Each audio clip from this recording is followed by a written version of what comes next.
Hi, John. How you been?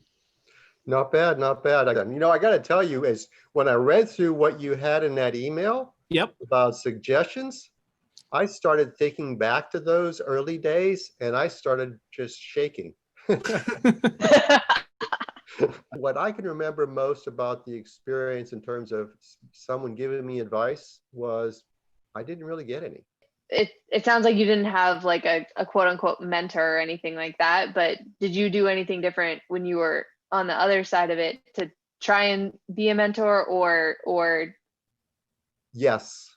When I was at Florida, we had a young engineer come by. It was her turn to learn all about instrument indexes. And so, yes, I was probably one of the most enjoyable times I can remember when I was at Fluor, because I had somebody that had this incredible desire to soak up knowledge. And it was really a great feeling for me to be able to sit there and say, okay, here's what I know. This is, and I had written up some instructions about how to go about using this computer and doing instrument indexes and that sort of thing.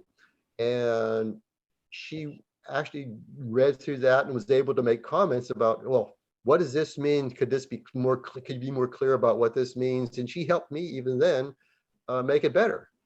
But when you mentioned it, it's a very pleasant memory when I think back to that time when we didn't really work together that much. It was a very short time period, but it still sticks in my mind. It's good to hear that looking back, that is something that you remember fondly and not as a really annoying younger engineer asking you questions all the time. But if I were to give some other advice, what I realized, and maybe it's just going to be self-evident to all of you, that is, it's really advantageous to build relationships with people. Natalie can correct me, but I think that's what they really hammer nowadays as well. Yes. Is the networking. Networking is hugely important. Is something you have to develop. It's not, for a lot of people, it's not natural. And I think it has a real value to try to mimic, to try to develop that in your career. I follow up on that. As a recent grad, I've been told a lot to go and get my FE.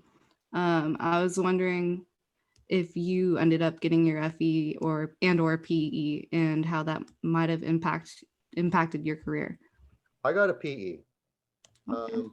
And I actually got the electrical engineering one, not the control systems one, because the control systems one, when it first was introduced, anybody could apply to it and get it based on his work experience. Ever use your stamp? Never. I just love the snobbery that you said, oh yeah, definitely did it as an electrical engineer and not as one of those. I'm going to tell you, because when I was at Bechtel,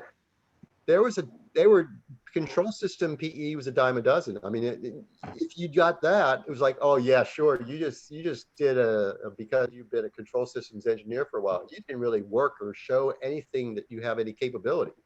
Own it. Don't let Bill make you feel bad about it. No. I'm coming for your job, Bill. You should take my job. That's what I've been spending this time for.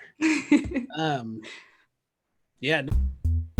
This has been a production of Lucid Automation. The opinions expressed are those of the individuals and do not represent those of Lucid Automation. Upon further consideration, those opinions would likely be retracted by the individuals that made them.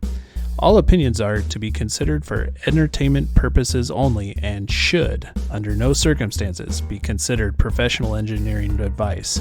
Please contact Lucid Automation directly at http://lucidautomationsecurity.com for official advice.